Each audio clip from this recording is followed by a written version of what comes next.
The NFL season has been ridiculously crazy. And since we are halfway through the NFL season, we're just about to finish week 9. I decided I wanted to look at some of the teams that we predicted were going to be a lot better this year and have so far disappointed us mightily. There's a couple of teams that have, struggled and they'll be lower on the list. And some teams we thought were nowhere close to as bad and are going to be at the top of the list. So this is an interesting list. I hope you guys enjoy. This is the top 5 most disappointing teams in the NFL. At number 5, we have the Denver Broncos. This is a team that is low on the list because, for one, it started off pretty well and it just deteriorated ever since. So they started off with a nice pace. And 2, some of the guys didn't think this Broncos team was going to be high in the rankings to begin with, but some of us had them in the playoffs. So what's been going on? Well, they started off 3-1. They started off very strong, got it going. Their defense was showing out. Their offense was actually scoring with Trevor Siemian, and it looked like they got all the pieces together to make this team work. The last 4 weeks have been a complete disaster. Started off with Sunday Night Football against the Giants. They lost. The Giants picked up their first victory. You thought, well, it's just a trap game. Okay, whatever. Then they lose to the Chargers, get shut up for the first time in a very long time. I believe it was 25 years. And then they lose to the Chiefs on Monday Night Football. They don't play well. They decide we're going to go with Brock Osweiler at quarterback because Trevor Siemian's been playing like crap. And then they get decimated by the Eagles yesterday. This team was playing very well, and now I've gone on a very, very bad decline. And it's kind of disappointing considering how they were being one of the better teams in football through week 4. And now you just see there's no offensive production. The defense has gotten worse over the last 3 weeks. And this team seems like it's in an utter mess. So number 5 on the list, because of what has gone down in the last 4 weeks, is the Denver Broncos. At number 4, we have the Tennessee Titans. This is the only team that has a winning record and is making the list, which is sad. It's very weird, but to say the least, the Tennessee Titans have not looked very good. They've won their last 3 games. They're 5-3. They're in the top of the division. So why are they on this list? Because they don't look very strong. I mean, you look at their last 3 wins. They beat the Colts, which do not have Andrew Luck. They have Jacoby Brissett, which Jacoby's great. I like the guy. But he's not the best in the world, and he's certainly not Andrew Luck in the quarterback talent department. And they have basically nobody to win football games. So unless if you're going to be like the Browns, you're going to beat the Colts. Then they beat the Browns in a field goal matchup, a field goal legacy game, 12-9, ridiculous, in overtime. And then against the Ravens, they almost blew that game away. The Ravens went down the field in the last minute or so. They scored, just weren't able to get the onside kick. So the Tennessee Titans have either really scrapped to do it or have played some pretty bad teams in that 3-game stretch. And they haven't looked dominating. Their one really good win this season was against the Seattle Seahawks, and I believe week 2 or 3. I believe it was week 3.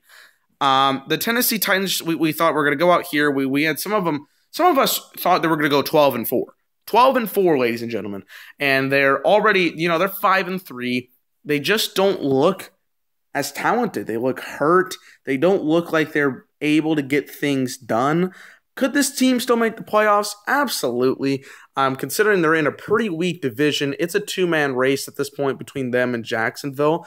But we thought this team was up and coming. Big Kev thought they were going to beat the Pittsburgh Steelers 31-3 in the playoffs, okay? So we thought this team was going to go dominate and make the next step to becoming one of the better teams in the AFC. And so far, even though their record shows that they could be doing that, their on-field production has said otherwise. And it just doesn't get me to much hope that they're going to turn it around and make a big run in the playoffs. So number 4 on the list is the Tennessee Titans. At number 3 on the list, we have the Atlanta Falcons. Yes, the NFC representative for the Super Bowl last year has been very inconsistent in its play. Sometimes you're like, man, this team has its certain qualities to get back to where they want to be. And other times you see the Super Bowl hangover hit hard on this organization.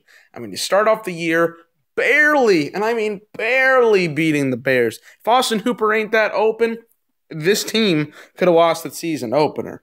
Then they play a really nice game against the Packers. I'll give them that. They played a really good game against the Packers. Then they barely beat the Lions. If that 10-second runoff bullcrap rule doesn't exist, they could have lost that game. And then they go down into a skid. Of course, you know they lost that Dolphins game by having a lead and then not having a lead. Not very good for the Dolphins. They also lost to Buffalo the week before that. And then they lost in pretty bad fashion to the Patriots. They did beat the Jets 2 weeks ago, and now they just lost to the Panthers.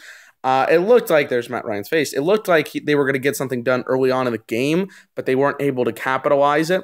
They're 4-4. I know a lot of people, when I made the Falcons Super Bowl hangover video, said, it's not going to happen. No. The Falcons are good. They're really good. They're still NFC contenders.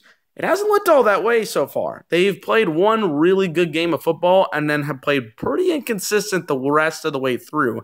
And with New Orleans being in their division, it's very difficult to see this team winning the division. They're going to have to go for that wild card spot, and they're sketchy. Matt Ryan has not played the way that he played last year whatsoever. I'm not looking for that same every single season, but he has lost his production from last year to this year, and this team has not been able to get it done. 4-4. They got to play the Cowboys. They got some hard matchups to go through. So number 3 on the most disappointing teams in the NFL is the Atlanta Falcons. Now at number 2, we have the Tampa Bay Buccaneers. This is really depressing. See, we thought the Tampa Bay Buccaneers were going to win this division, the NFC South. I believe everybody picked Tampa Bay because we saw the team, we saw the lineup, and we're like, man, this is a really good-looking team. Jameis Winston, we thought this was going to be the year this guy takes over. This is going to be the next step forward. We've seen on the last couple of years. Last year, he took the team to 8-8 and got this team to where they're pretty close to on their way to making something good in the NFC. But this year, we thought this was the one. They're going to win the division. They're going to look good. Fam, no. They added Deshaun Jackson, which we thought was going to be a key piece. And so far, he's been very inconsistent with the game. And they have Mike Evans. They have a couple of pieces. Their defense got better, but man, it's just been one hell of a disappointing season. They started off the year looking very good against the Chicago Bears, and then they lost their first game to the Minnesota Vikings, and that defense, you're like, I don't know. They barely beat the Giants, and now they've lost their last 5 games. Their highlight of the season so far, or the one that's caught the most attention, was Mike Evans pushing the shit out of Marshawn Lattimore. Yeah, that's not a good highlight if I'm a Tampa Bay Buccaneer. He got suspended for 1 game, by the way. If I'm a fan of the Buccaneers, I'm disappointed. This is the year we thought they were going to make the next step up.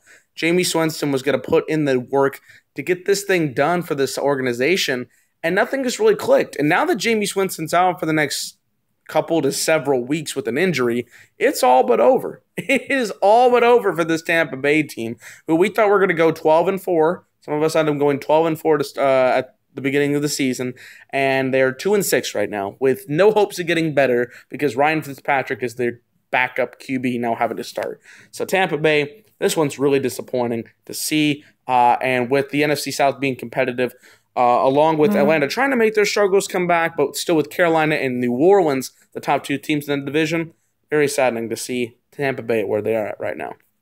And at number 1, we have the New York Giants. Where to even begin on this one? Where to begin, folks? This one's really bad. This one's really, really bad.